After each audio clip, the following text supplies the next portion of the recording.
Marin, it's a pleasure. It's an honor having you on my show. It's the first time you're on a German channel. I'm really flattered. And the first question, of course, so people get to know you. So how did you end up in the mining and commodity space? And how did you become one of the biggest investors in this space? By accident, by serendipity, being born in the right place. So I was born and raised in Vancouver, British Columbia, Canada. That's on the West Coast. Vancouver historically is kind of the capital of resource finance. My scholarship for university was in sciences, and to keep my to keep the scholarship, which was a pretty big, it was the biggest scholarship the university gave at that time. I still believe in today. You had to keep a certain percentage of grades, and when you're taking quantum mechanics and organic chemistry and all these hard courses, the guys who I knew older were saying, well, you need to take some easier courses to juice your numbers up a bit to get a higher average to keep the scholarship. So they called something rocks for jocks.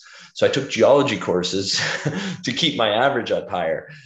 Through that, I met one professor who's kind of the head guy, and he became key years later. So as I started teaching math, I became a math teacher. Then I taught at the university at nighttime. One of my students who come for help was Jim Robertson's son. And Jim Roberts was starting a tungsten company in Europe, actually. And I got very interested in tungsten in 2002, and we became friends. And that's how I got into the business, where I would publish material in my research in tungsten. And Jim Robertson, who eventually sold his company for about 25 times more than when we financed it for, just in 2002, sold it in 4 years later to Sojitz, a Japanese trading house. I became kind of his guy for research, and then a lot of publications and institutions would pick that up. So then I met Rick Rule and Doug Casey, and they, I was young and really research oriented, and spent 10 years on the road. Then in 2014, wrote a book like yourself, became a New York Times bestseller. I left the firm I was at for a decade, started up my own firm. And that's just kind of how it happened. Built a few mining companies where I joined the board, and it's been an incredible ride to this point. Definitely. So I follow you for years, actually, and it's amazing what you already achieved. And you're like 25 or something, or aren't you?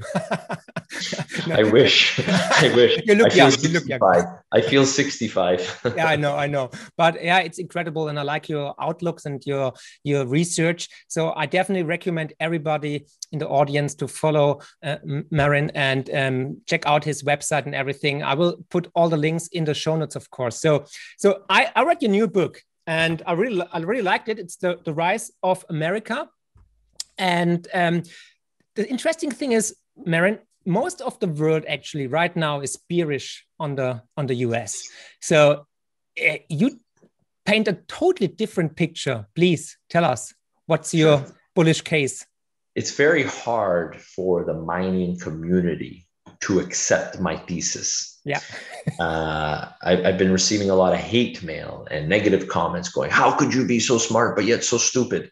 Don't you know America's dying? And you just sit there and you say, okay, let's look at the facts, and let's look at it. Pretend America was a corporation, and you look at it from geography. It's a big nation, but it's so isolated. It's almost perfect from a military standpoint. If you compare it historically to Europe, which, think about the boundary changes and how easy it is for invasion. America is very different. It was, if you were God and you wanted to create a country that would be very difficult to invade, just from a military standpoint, it would be America. Yeah. But that's a side note. Let's talk about the actual nation and the land, and it's incredibly rich in the oil, in the minerals, and that's one side also. Then you look at the innovation and the technology and the amount that the nation has invested in technology, going back from the railroad days to the automobile industry to the internet, and then you look at even the crypto space. It's been incredible places, and I live in Vancouver, BC, which is over 50% Asian, from China mainly. And why? Ask yourself, why do the wealthiest around the world send their children? It used to be England. It's America today still. They still go to Harvard and Stanford. And then you have that aspect. Let's look at the military aspect. Let's look at the demographics aspect. All of these points are aligning. Now, let's look at the negative case. Yes. America has incredible. It's at its all-time high for lack of trust in media, in the government, the politicians. There's no doubt about it. There's lots of issues, from race relations to the inequality in just the nation in many aspects. So I'm not saying it's rosy. And there's this misconception that I'm saying that if America is rising, that China has to crash. I make it very clear that a rising America means a rising world. And I believe that a lot of investors in the gold space specifically have this libertarian view that I don't care about the rest as long as I'm doing really well. But people have to accept this view that you will do better if others are doing better also. And I know it's kind of a hard thing to grasp, specifically with so much division from political and religious and race aspect today. And then you look at the balance sheet of America. Yes, as bad as America's debt situation is, it's better than America. It's better than Canada, where I live. America's debt situation, as bad as it is better than the EU. And, where you are, I have family that live in the same town as you. I have a big investment on the water in Croatia. And trust me, as bad as the balance sheet of America is, it's still better than the EU. It's still better than Japan. It's still better than China. And I get the aspects of it's easy to hate America. It is. But would you rather have a regime like Russia, China? Let's look at, for example, take someone like Elon Musk. I can kind of compare him to the Jack Ma of China. Elon Musk, what he did in America, if he did in China, what would happen to him? Jack Ma made one comment publicly, and look what happened to him. Yeah. Look what Elon has done. After that, he became the richest man in the world for a period of time.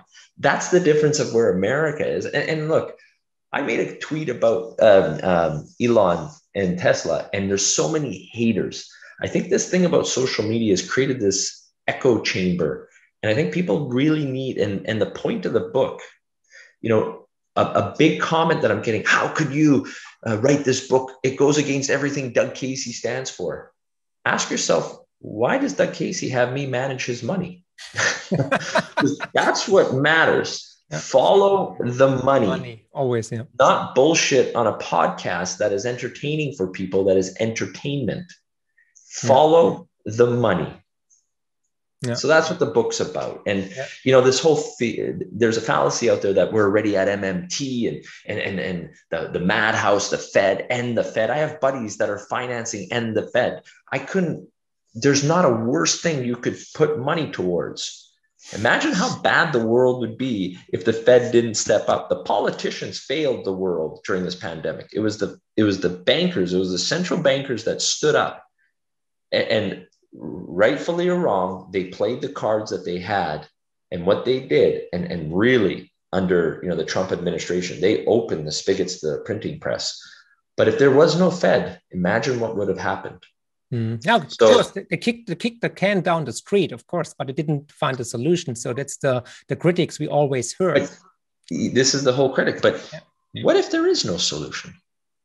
What happens if it just keeps kicking down the road? Yeah, so and it evolves into this process. So, for example, I tackle the whole gold standard view, and I come from a mathematics background. And I explore, how do we get to where we are today? And I really try to make it in an entertaining way, where you look at, how did America become the most powerful nation in the world? And why did the UK fail? And the real difference was UK stuck with this really stringent, we're not going to finance it, we got to balance our budget. And America, under Mariner Eccles, who's the most powerful Fed Reserve chair ever, it's why the building, the Federal Reserve, is named after him. So many people forget about the past to understand where we're going in the future. And I'm not saying it's going to repeat, but it sure does rhyme. And we're not at MMT, we're at FMC. It's fiscal monetary coordination. And that's what really funded America to expand to the West.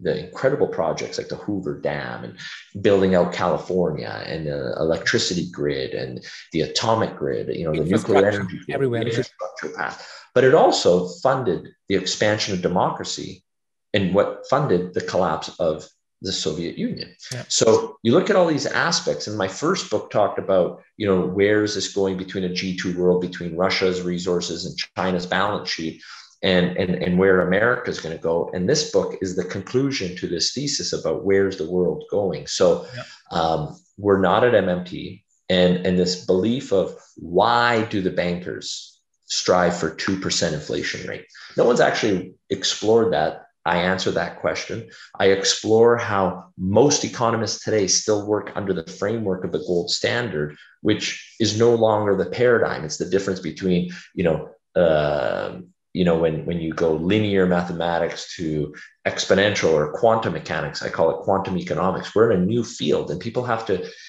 expand their mind to what will happen and position yourself to that rather than fighting the Fed and this policy that you don't agree with.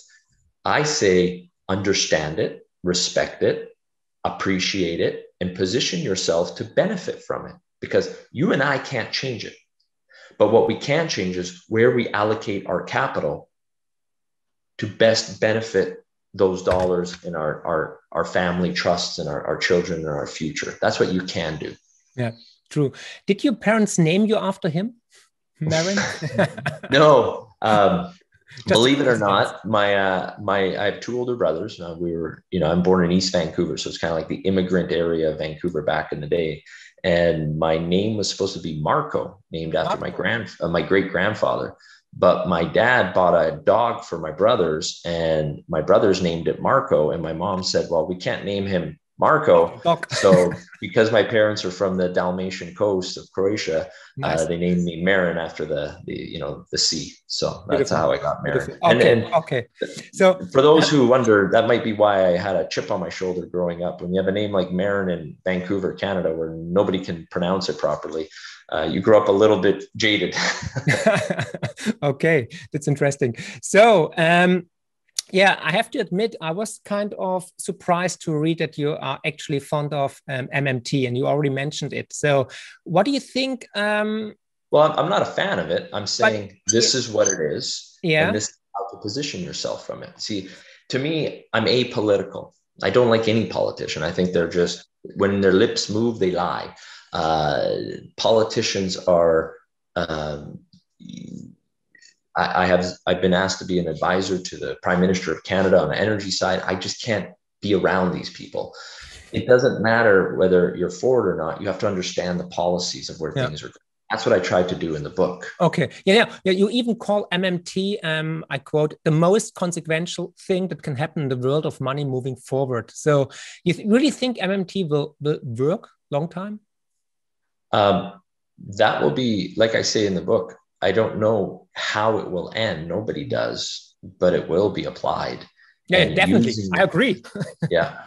And it's going to be, and like I said in the book, it's going to be applied for many, many decades. And it's going to take that long. You know what they say, like, you have resource bull markets and bear markets, and, it takes years to build that up. That's going to be the same with monetary policy. And at the end, will it work? Probably not, because nothing else has worked in the past, and it'll change to something else. But that's what human life is about. It's evolution and adapting. And there's unforeseen circumstances that nobody can see.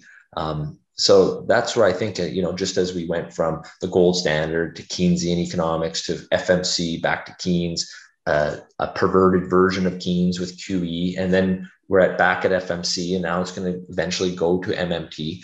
But, we're years still away from MMT. That's the key part. There's a big misconception today that we're at MMT today. We're not. We're at FMC. Yeah.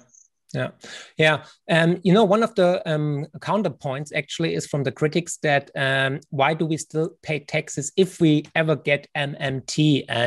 And they say it's something we tried countless times in the past. Why should it work this time? What's your argument against it? I laid that out actually very specifically in the book. And eventually it creates a demand domestically for your dollar. That's what it's all about. You got to look at a ledger. Everything comes down to supply and demand. And that's really the reason for it.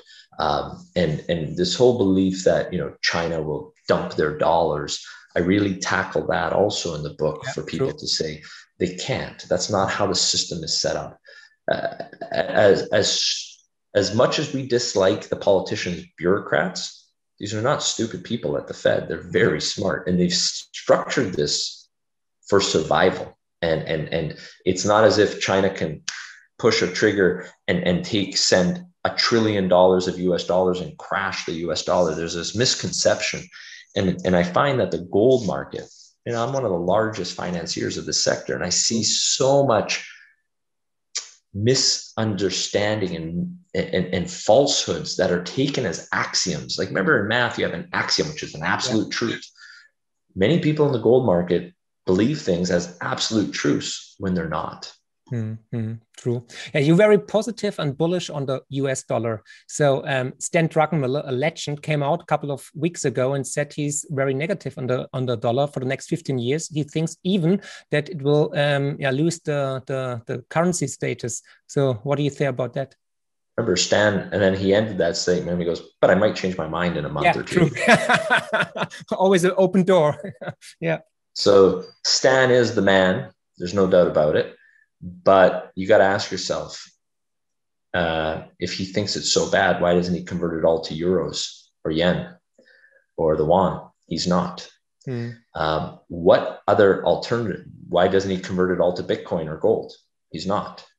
So again, Stanley Druckenmiller is a genius, but he's also working on the same framework that he's had for many, many years. Yeah. That saying, past performance doesn't mean future performance. And all I'm saying is let's look at the facts and present it in an agnostic way of not what I want the world to be or what I think it should be.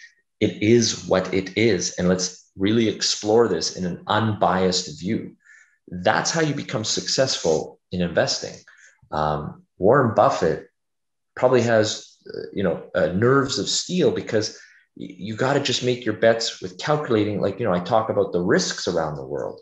I talk about the swap line risks and the true allies of globally. You see it all the time. Countries, look what's going on in Peru today. With the election. You look at what's going on with raising taxes. Look at the acquisitions, the government takeovers in Africa. Just because you're investing in gold, you got to make sure that that's your gold and you get that gold. Always, that's true. So are you worried about inflation in the future? No, I talked about that in the book, and I talk about how we're going to be in areas called crossflation. It's a term that I made up and coined and trademarked. And what it means is you're going to have pockets of inflation in an overall deflation, because the reality here is that you got to ask yourself, yes, there's inflationary pressures in lumber, copper, many commodities, but why? Well, the sawmills have been shut down in North America for a year. On top of that, there's been all this money been sent to people, but they weren't really spending money. They weren't going to the restaurants. They weren't going to the bars. They weren't, going out on vacations. So then they wanted to, let's go build a deck so we can hang out in the backyard, or let's go renovation our house. So all this supply got taken out by all this unprecedented demand. And that's been fueled by, the government writing the checks for people who weren't working. And eventually, remember, capitalism always solves the problems. The sawmills will catch up and it'll solve itself. But overall, technology is very deflationary. Like, this iPhone has more computing power than Apollo 11. Well, think about how much it costed to get that Apollo 11 space, and this is $1,000 iPhone. Mm-hmm. So at the end of the day, think about all the apps you have on that phone that you don't pay anything for. So information is almost infinite, but it's almost costing nothing. Compared to when we were kids, you'd go to a video store and you'd rent a video for one night and it cost you $5 in 1985. Well, for $10, you have Netflix or Disney, and you can have thousands of videos at your fingertips for $10 a month. And I don't have to walk down to the grocery store or the video store and all that. These are all deflationary pressures. You think about what's happening. And I also discuss how, the whole globalization is changing. COVID was a big wake-up call to everyone about vertically integration. And what does that mean? And where does this take things? So these are all the different aspects I cover in the book. Yeah. It's a very interesting read, definitely. And I was surprised, like many other readers, actually, about your points. And I think it's very important that you have a different perspective on things, and that makes it so interesting. That's why I wanted to invite you and introduce you to the German public and audience, of course. But let's shift back the focus to commodities. This is your special field. My bread and butter. Yeah, exactly. Your bread and butter, and very successful. You're Stan Druckenmiller of the commodity sector. So first of all, some fundamentals. Are we in a commodity super cycle? What do you think? For certain commodities, remember the game has really changed. 10 years ago, I got hate mail for saying, why would you invest in a coal mine? I remember the online, the industry, they're sponsored by these platforms. And I go, you'd have to be stupid to invest in thermal coal in North America. First of all, fracking is changing the game where natural gas is a byproduct. And people hated that. So with all this incredible stimulus, you better believe that there's going to be, Mark, there's going to be changes to all this where the government's going to impose, whether it's a carbon tax, a carbon levy, there's going to be a cost for the output cost. Remember, this iPhone, there's all these input commodities, but carbon dioxide, the carbon credit of that is an output cost. It's an output commodity of that creation. And half of the companies, so let's look at the data that I talk about in the book. There's over 5,300 companies publicly listed in Germany, the UK, and North America with over $1 billion market cap US, 1 billion. Now, that's pretty interesting. And how many are actually going out and making a commitment to reduce their carbon footprint? It's less than 9%, okay? In addition, how many are reporting? Remember, they're over half have to report their S1. That's a scope 1 on their carbon emission. So you already see that the governments in the next 5 years are going to make the companies legally report on their balance sheet that their carbon footprint is a liability.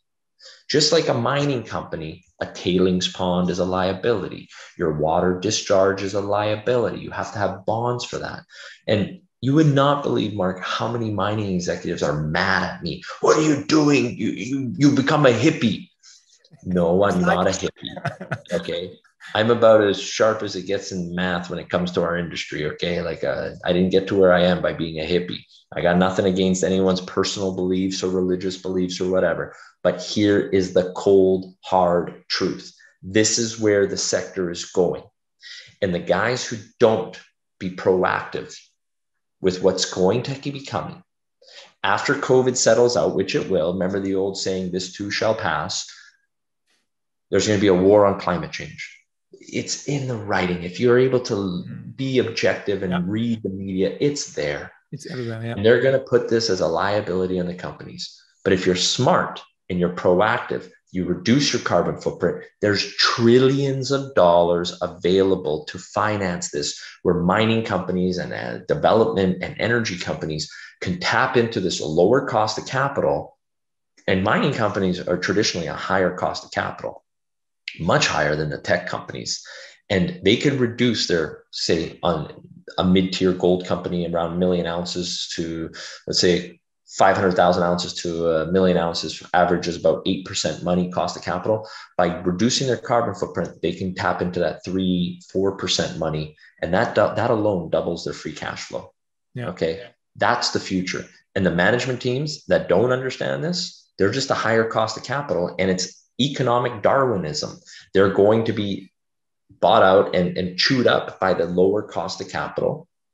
And those management teams are walking zombies, and they just don't understand it yet. Okay, so this will be one factor actually you check before you invest in a company in the future, isn't it? 100%. So I for example, because of my math background, I get deep into the economic analysis of the projects. So a lot of people focus on, the grade and, the capex and all that. And that's great. You have to do that. That's kind of like, when you're playing one dimension chess. Yeah.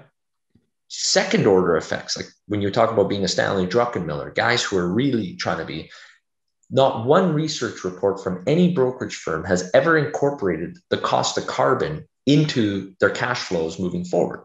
So I did this last year and people were hating on me. Generally, Mark, when the social media trolls hate on you for something that you're mathematically sound on, that should be ringing a bell that I've hit a nerve and I'm probably right. Okay. So when you start incorporating the cost of carbon to offset that into your cash flow models, it is shocking how the cash flows, the IRRs, the MPVs change. So this is something I've been doing for a year with my subscribers. And, you know, I manage guys like Doug Casey's money who are libertarian. They hate anything to do with government tax. And he's investing millions of dollars with me, alongside me, on exactly these initiatives, because it doesn't matter what he believes, should be, this is where it's going. And all I'm trying to do is encourage the investors to think outside the box. In Canada, we have a saying, because we're such a hockey nation, Wayne Gretzky, the greatest hockey player of all time, always said, don't go where everybody is in the corner with the puck. Go to where the puck is going to be. And that's what I'm trying to get people to think outside the box with this book. And I know it's very controversial, but I'm going to share one interesting anecdote here. When I came up with the idea of the rise of America, I went, "Ooh, that's an interesting, phrase." So I went on GoDaddy, where you buy websites, the URLs, and it was available. And I paid $1.99 for it, for the rise of America. My friend wrote End of America, and that cost millions of dollars, that URL. So if you're talking about where everybody is betting versus nobody, I like the odds on what I'm doing much better. The potential is there, definitely. So what are the other top factors you check or study before you invest into a mining stock? Number one, it always starts with people, Mark.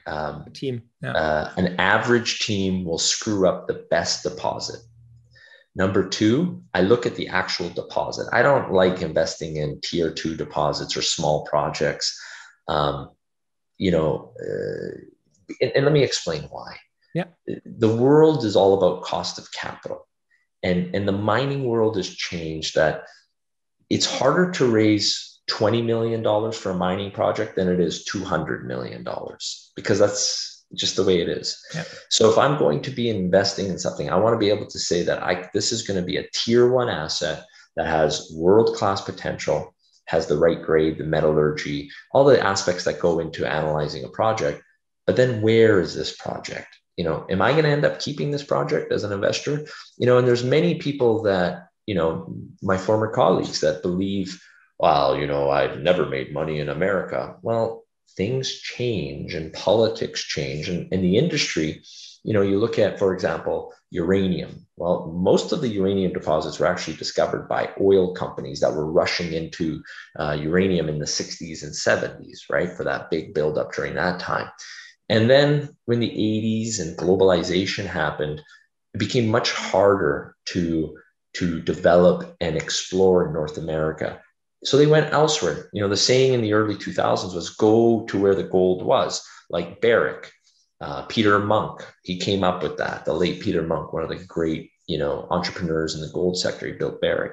And he would say, go to where the gold is. And they would go to Argentina and Peru and Chile and all Africa. Well, just like what happened in America, as the develops come in, the governments, you have Dutch disease, just like what happened in the oil patch. Things are very cyclical. And now these jurisdictions are realizing, geez, these companies set up tax dodges and they're not really paying the cash flow. Well, we want some of this cash flow. And then they raise their royalty rates. They raise their taxes. They raise their interest in the project. All you got to look at is Oyu Tolgoi in Mongolia. Look at that, what's going on. Look what's going on in Peru today, Ecuador. Argentina's finance minister came out, the mining minister came out about 9 months ago and said, these North American companies do not mine at the standard of Argentina. They're much below, and we have to take over these projects because we care about our water. Really, when's the last time you've seen an Argentinian mining company mine at a world standard? Is there one? But it doesn't matter, because they have the government, they have the people, and the NGOs will say this mining company was doing an environmental disaster. Because think about it, you can build a $2 billion project, and for $50,000, you can create a disaster at the mine, at the tailings pond, or anything for $50,000, right? Talk about being risk. The other aspect that I believe the industry is making the biggest mistake on is this. When NPVs are calculated, you have to use a price of gold, but the industry kind of does an average of all the big banks and whatever you can, and then you take a discount to that cash flow. And you ask yourself, how could something in Ecuador or Peru or Congo or Cote d'Ivoire have the same discount rate as Quebec or Nevada or something that I could rent a car, put my children in a car seat, drive to the mine and not worry about it, or fly into with body armor and bodyguards? Does that sound like they should be discounted at the same price? No. But that's what the industry is doing. Now, why, Mark, are they doing that? Because 88% of all the funded projects in exploration globally are for in areas that I call negative swap lines. Well, the bankers, do you think they're going to give up 88% of their business so you make money? They don't give a shit about you. They care about their banking fees. And the bankers don't invest like you and I. They take their 8% cash and their 8% in broker warrants. They get paid 16% before the company even gets the money. They get the money before the company gets the money. So they're pushing this product. And you know how like the mortgage-backed securities, nobody really looked at the risk? That's what's going on in the mining sector. And of course, 88% of the management teams are going to hate me as one of the largest financiers because I won't touch that stuff with some of my competitors' bank accounts, never mind my own, because I'm kind of, why would I go and finance a project in the middle of nowhere with no infrastructure? This uranium deposit or copper, whatever project has been around for 50 years. And this new management team that have unblemished with success and have no mining experience are going to build a mine in an area that doesn't even have a mining law. All right. And has no mines like that. But they're going to do it. You know why? Because they paid some newsletter to promote it. Exactly. Like, come That's on. a problem. Yeah. Like, really? Yeah. So the industry needs to get rid of this crap. There's so much crap, walking zombies in this industry. And that's why I'm getting a lot of the heat, because look at what we've done with Ross Beatty or some of the big names in the industry. Just stick with the best people. And here's a simple rule. You don't, Mark, anyone watching this in Germany, they probably can't compete with me when it comes to getting to the project, knowing the assets. I've got some of the best engineers and geologists that work for me, sitting with management. But all you got to kind of look at it and going, okay, what is management's cost base? If their cost is $10 a share and it's trading at $10.50, that's probably, I'm okay. I'm comfortable there. And it's producing and they have good cash flow and politically stable jurisdictions. And it's a commodity that I like. Okay, these things make sense. And these are guys that have hundreds of millions of dollars of their own money invested in a project. Okay, I want more. But all you got to do is go, okay, wait a second. This management team is in at 10 cents, stock's at $2. He's on 5 other companies. He's never been part of a success. I call those guys rounders because they're always hanging around. And they're going to build something in the middle of Africa. And he's some white dude from, New York or Zurich or Vancouver or California. Probably you want to think twice. Yeah, I guess so. Definitely. Yeah, that's a very good insight you gave us and the audience. So let's go quickly through a couple of commodities our listeners would like to know your thoughts on. So for example, gold, of course. So what's your price target for gold in the next future? And so what do you think about the gold sector? I love it. I have one of the largest players in the sector. I think it's a great place to be. Do you need to have 100% of your net worth in gold? No.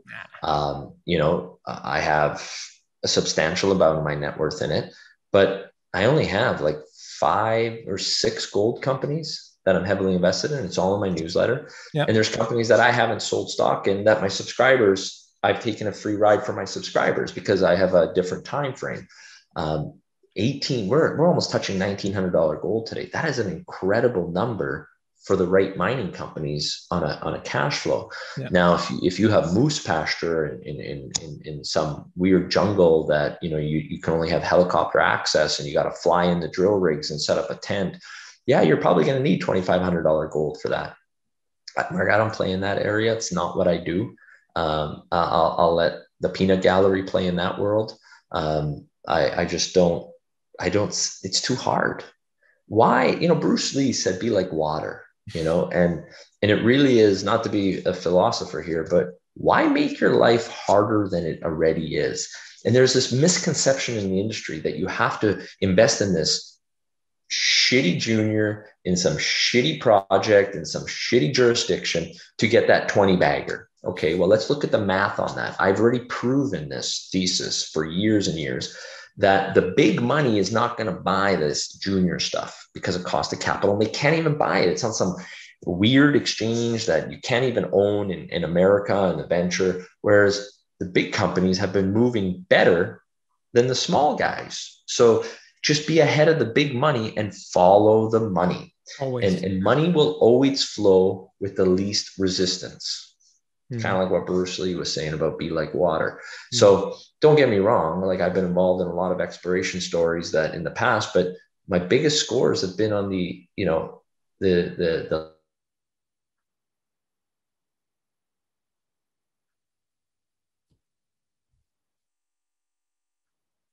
Marin?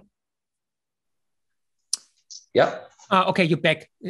Sorry. The picture just froze up. So. Okay. Yeah. Regarding the price, I believe gold will go up, but it'll be volatile. It could have dropped to 1550, 1600. It could. Do I see it? Yeah. In the 1700s, it could. But I think where we are is perfect. I love the gold price where it is today. You don't need it higher. Okay. So what about your thoughts about silver? Silver's got one. That's a price target, of course. Yeah, I think it's going to go higher too. It's going to follow gold's lead, and remember, silver will always go higher on a relative basis, and then also lower. So it's more sporadic than the gold. And silver is a much smaller allocation in my net worth than it is gold. Gold's the currency of kings, and silver is the currency of gentlemen. And today in the world, there's fewer gentlemen. So I just think that gold's the place to be. Silver is 1 foot as a monetary metal, 1 foot in the industrial metal. So rarely do both line up. Mm-hmm. And the silver assets carry they're rarely discounted the way, like, for example, I can get companies who are going to be 1 million ounce gold producers in 24 months trading at 50% NAV that are fully funded. That's really good. That's Warren Buffett investing in the gold sector. Or silver assets that are trading over NAV, and the only upside is the price of silver going up. I like the former presentation to make money. So it's easier to make money in the gold sector than silver. Okay, what about uranium? In your book, you mentioned that the rise of America must be partly fueled by nuclear power. Please explain it to the German audience, because, we switched off all the nuclear plants, or we will. Yep. So remember, America is the largest consumer of uranium in the world. It has been for 40, 50 years. Actually, the whole life it has. America used to also be the largest producer of uranium in the world. A lot of people forget that. The technologies that enabled the former Soviet Union, like Kazakhstan, to become the largest producer in the world is American technology, the ISR. Back in the day, it was ISL, in situ leaching. It sounded bad, so the bankers came up with in situ recovery to make it sound better. And that's how the ISR was coined. So you have existing infrastructure plans. I had a long presentation with the largest builder of reactors in America, and it's going to happen. But these projections of the uranium sector, remember, the nuclear energy, and then you have the uranium exploration companies. Again, I say, go where it makes sense. Why would I need to go in the middle of Africa with no infrastructure on an asset that I've been to in 2005 and nothing else has happened than some out of touch mining promoter is going to be different this time. Remember, it's different this time. Or I could go and buy undervalued permitted built assets in North America where I can drive up to and I see management and they've been there for 30 years. That's what we did in my newsletter. And we made 4 or 5 times our money. The subscribers took a free ride. where you sell 25%, you keep 75% for free, pay your tax and get your original money back. And you don't need to own, people own like 25 uranium companies. Why? Yeah. You don't need that. And when bankers start phoning me for ideas on uranium, that tells me it's time to start taking profits a little bit. You always want to do the opposite of what the bankers are selling. Definitely. Because that tells you they have a good ability to feed the ducks when they're quacking, and they always tap into a market at its near highs. So that's how I've been with the uranium. Okay. Look, there's always going to be did the bankers already call you this year about yes. the uranium? Oh, okay. Yes. Okay, good. Okay, good to know. So last but not least, you claim copper, nickel, cobalt are three of the most important metals for the rise of America. Please elaborate.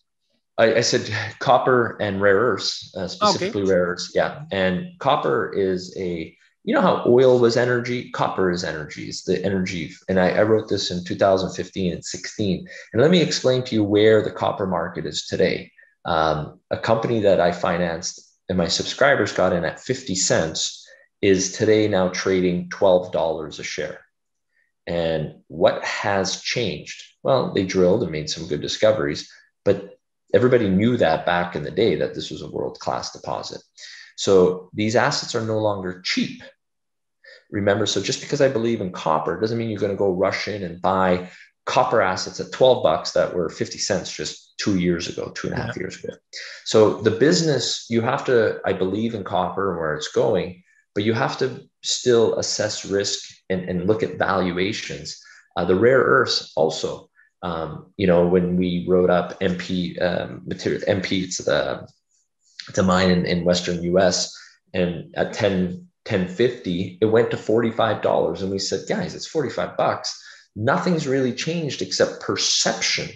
It's not like they found a whole new deposit or all of a sudden they cracked the code on metallurgy that they didn't. It was the perception in the market. And that's when you take a free ride. And now it's trading at $23 on the US market. So there's nothing wrong.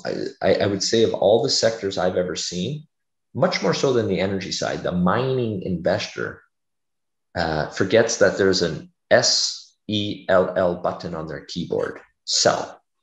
They found the BUY button, the buy button, but for some reason, so many people have an emotional attachment. And I call it the Jimmy. Jimmy is one of my closest friends. We built a copper mine together. He's in the Hall of Fame of mining. He's a great man, but he is unable to sell stock. And I phone him up going, Jimmy, you're up 19 times your money. Did you sell? Oh, you know, Marin, I don't know. I want to support the guys. Let me tell you, when the bankers and the big funds want to buy the stock, reduce your capital, and how you support them is when nobody loves them, you come and finance them. You get your Katusa warrant, which is a full 5-year warrant, because that's what you get when you give some love when no one else is there. And then when it gets excited again, you make more money and you sell it and you move on. The key to the game is to not fall in love with these stocks, and don't forget about the sell button.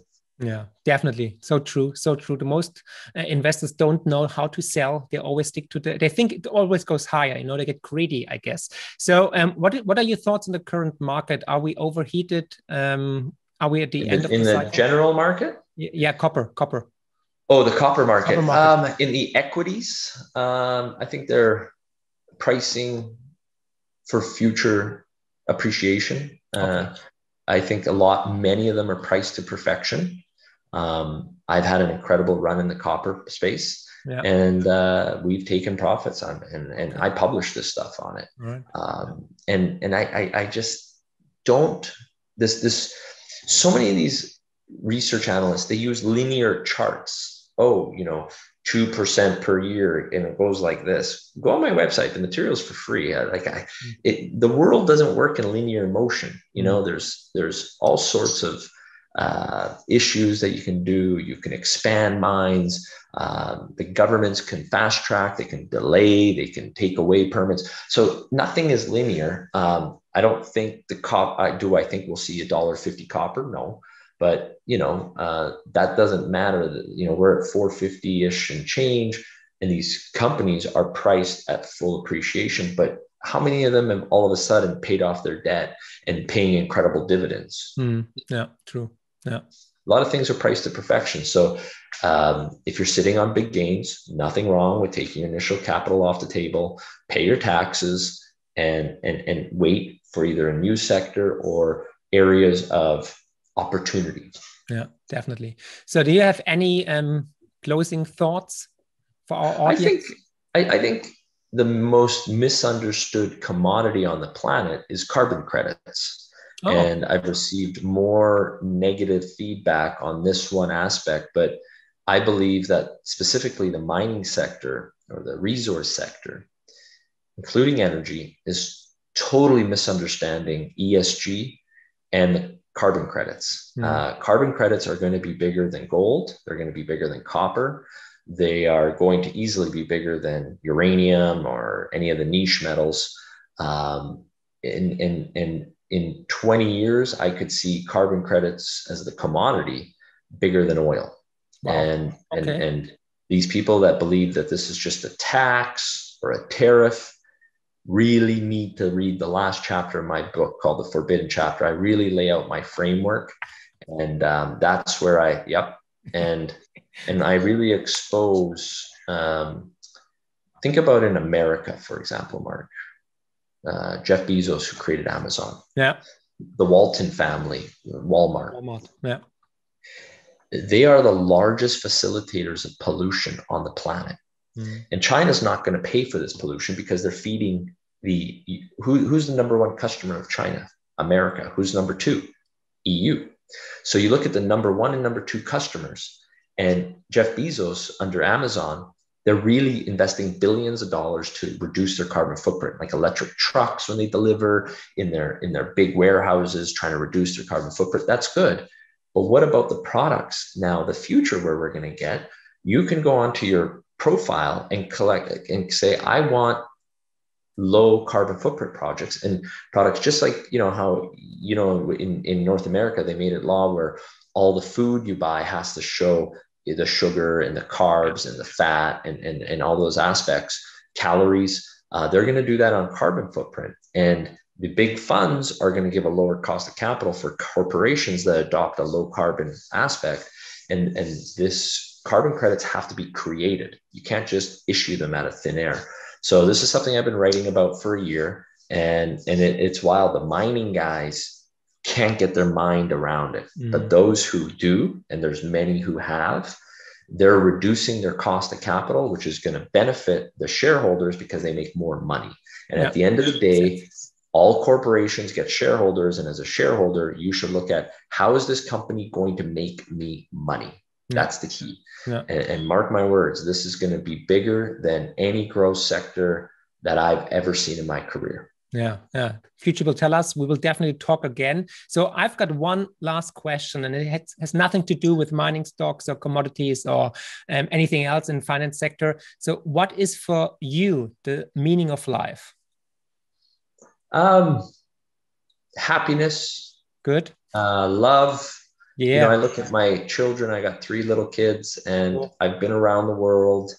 And one thing I can share is the real successful billionaires that I'm close to have incredible relationships. Let me rephrase that. Yeah. I know many successful billionaires in business, but the happy billionaires, the truly satisfied billionaires, have great relationships with their family, with their partner, whether it's your wife or husband, and really fruitful. They don't have time for many friends, but the friends they have are truly incredible. The billionaires because everyone wants to be rich, right? So let's go to the super rich that I work with. The billionaires that I know who are unhappy and always grumpy, they don't have a good relationship with their children and family. So I guess the thing I have learned, how many guys I know who are so wealthy in the business, and they say, Marin, come on, can you spend some time with my kid? I want my kid to be like you, aggressive and successful in business and work hard. Well, you can't not spend time with your kid for 30 years and be raised by a nanny while you're not associated. And at 30, you want them to be you. It doesn't work that way. They didn't invest in the relationships. They invested in their business, and they have a fruitful. So that's what I'm trying to juggle. And I'm not always successful at it. I have an incredibly understanding and successful wife. She's a geologist and did an MBA in finance. So she was in the industry. So she was able to understand my lifestyle, where if I married someone who wasn't, they wouldn't understand what I do or why I spend so many, some years before COVID, I was on the road for over 300 days a year, right? Sure. These are sacrifices you make, the intensity. I had a quadruple bypass at 33 years old. And, yeah. Like the sacrifices I've made to get to where I am, it was intense. Yeah. And you know what? I will share one thing, Mark. When I was going in for my heart surgery, you're naked on a steel bed. You have a sheet over you. It's cold. I met with my wife. I didn't have a will. We quickly put that together. And as I was rolling in, I didn't have any children at the time. And I went, oh my God, I've reached all my financial goals, but I realized I haven't done anything else in life. Wow. And now, more so than any of my net worth, it's spending time with my kids, exactly. Trying to provide and find their passions and happiness, support the wife and her passions. And, I'm not the perfect husband. I'm not the perfect dad. You try, I get angry sometimes, or you get arguments, but you just look at my gray hair, 3 kids. There you go. And that, I think, is the meaning of life. Definitely. Maybe, I guess you can sum it up as balance. Yeah, I couldn't agree more, Marin. And the thing is, if you want to be a successful investor, follow the money. If you want to be a happy human being, follow the love. That's it, I guess. That's it. Yeah. So it was great talking to you. We have to do this again, definitely. Sounds good. Yeah, it was amazing. It was so great talking. Next time I'm in Stuttgart, we'll get together for some beer. Definitely for some Winkelacker, German brewery. Yeah, it was great talking to you. Take care and hope to see you soon. Bye, Marin. Bye-bye.